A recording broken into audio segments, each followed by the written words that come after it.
Hello दोस्तों। स्वागत है आप सभी का मेरे चैनल सच एंड सीन में। हिंदू तंत्र की सबसे अंधेरी और रहस्यमयी शाखा है अघोर साधना।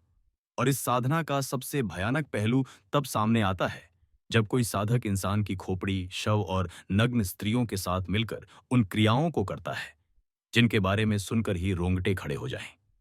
श्मशान घाट की रातें, धुएं से भरी हवा, चारों ओर जलती चिताएं, ताजा लाशों से आती सड़ांध और बीच में बैठा नंगा अघोरी जिसके शरीर पर सिर्फ राख लगी है और गले में असली इंसानी खोपड़ियों की माला झूल रही है। उसके सामने पड़ी है एक नग्न औरत जिसे या तो तंत्र की साधिका कहा जाता है या कभी-कभी जबरदस्ती पकड़कर लाया गया कोई शिकार। और इसी औरत के साथ वह खुलेआम संभोग करता है, कभी लाश के ऊपर बैठाकर, कभी लाश के साथ ही, ताकि मृत्यु और कामुकता को एक साथ जोड़कर उस शक्ति को बुलाया जा सके जिसे तांत्रिक महाकालीन शक्ति कहते हैं। इस पूरी प्रक्रिया को मृत्यु संभोग साधना कहा जाता है, जहां वीर्य, मासिक धर्म का रक्त और शव से निकलने वाला मवाद तक एक साथ मिलाकर पिया जाता है। कहा जाता है कि औरत का चरमोत्कर्ष उस समय मंत्रों की ताकत को कई गुना बढ़ा देता है। अघोरी शव के मुंह में शराब और औरत की योनि से निकले रक्त को डालकर फिर उसी को अपने होठों से चूसता है। यह दृश्य इतना विभत्स होता है कि सामान्य इंसान पागल हो जाए।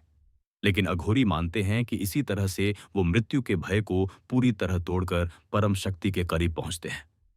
इसके बाद शव साधना का अगला चरण आता है जिसमें अघोरी शव का मांस काटकर उसी औरत को खिलाता है और फिर खुद खाता है, कभी कच्चा, कभी आग पर भूनकर, कभी शराब और वीर्य के साथ मिलाकर। और इसी बीच वे बार बार मंत्र बोलते रहते हैं। ये मंत्र इतने गहरे और गूढ़ होते हैं कि कहा जाता है अगर कोई अधूरा सुन ले तो पागल हो जाए। अघोरी अपने लिंग को शव की नाभि पर रखकर घंटों तक संभोग जैसी क्रिया करता है ताकि शक्ति प्रवाहित हो, और जब वीर्य बहता है तो उसे औरत के मुंह में या सीधे खोपड़ी में डाल दिया जाता है। फिर उसी खोपड़ी से शराब और रक्त का मिश्रण बनाकर पूरी टोली मिलकर पीती है। कई जगहों पर यह साधना एक व्यक्ति की नहीं बल्कि पूरी अघोरी टोली की होती है, जहां 10-20 अघोरी एक साथ नग्न औरतों को पकड़कर बलात्कार जैसे अनुष्ठान करते हैं।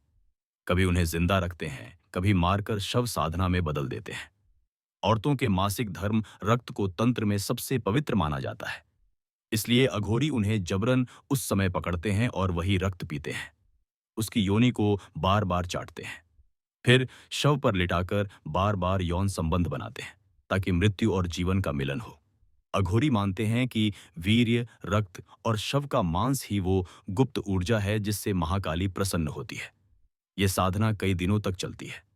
शव सड़ने लगता है, उसमें से कीड़े निकलने लगते हैं, मगर अघोरी उन्हीं कीड़ों को भी खाते हैं। उनके लिए वो देवी का प्रसाद है।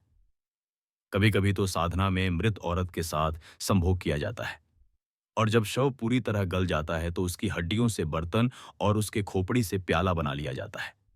अगली साधना में उन्हीं प्यालों से शराब, खून और वीर्य पिया जाता है। कई बार नग्न औरतों को बलि के लिए इस्तेमाल किया जाता है। उन्हें तांत्रिक नग्न अवस्था में बिठाकर पूरी टोली बारी बारी से संभोग करती है और फिर उनका गला काटकर उनका खून पी जाती है। उस वक़्त चारों ओर धुआं, नग्न साधक, खोपड़ियों की टकराहट और औरत की चीखें मिलकर ऐसा माहौल बनाती हैं जिसे सुनकर इंसान पागल हो जाए। अघोरी कभी शव के ऊपर लेटकर खुद को औरत के शरीर से बांध देते हैं और पूरी रात वैसे ही रहते हैं ताकि मृत्यु और संभोग का मेल चरम पर पहुंचे। फिर सुबह होते होते वो शव को जला देते हैं और उसकी राख को अपने लिंग पर मलकर अगले अनुष्ठान के लिए तैयार होते हैं। कभी वे औरत के गुदा में शराब डालकर उसे जलाते हैं और फिर उसी जगह से निकले रक्त को पी जाते हैं। कभी वीर्य को राख में मिलाकर पूरे शरीर पर लगाते हैं और मानते हैं कि ये उन्हें अमर बना देगा। इस सब के बीच वे बार बार एयूएम क्रीन क्रीन काली का जाप करते हैं और मानते हैं कि हर संभोग, हर शव, हर बलि उन्हें देवी के और करीब ले जा रही है।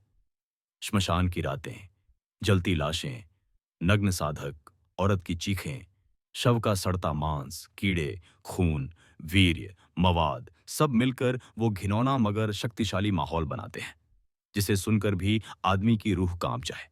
लेकिन अघोरी के लिए वही परम आनंद और मोक्ष का मार्ग है।